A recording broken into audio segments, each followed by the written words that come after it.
1-noyabrdan keyin texpasport almashtirishga bormayman deb gaz qog'ozlarini yangilab yurgan akalarga yuborib qo'yinglar bu videoni. Agar ko'rib turgan bo'lsangiz, oxirigacha ko'ramiz. Gaz uстановка qilib bo'lgan bo'lsangiz, texpasport almashtirishga 150 ming so'm yagonalarcha, 400 ming so'm texpasport almashtirishga to'lovi bor, 550 ming so'mga aylanadi.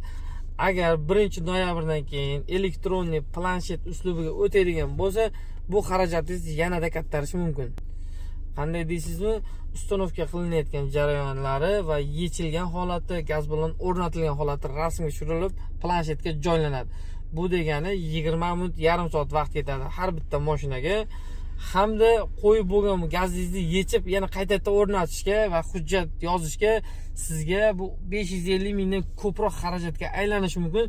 O'sha uchun siz texpasportni srochniy 1-noyabrgacha almashtirib oling. Bo'lmasa, undan ham qimmatroq rasxod qilishingizga to'g'ri kelishi mumkin. Bu videoni srochniy gaz qo'ydirib, texpasport almashtirmay yurgan akalarga yuborib qo'ying va qo'ymoqchi bo'lgan akalarga jo'natib qo'yasiz.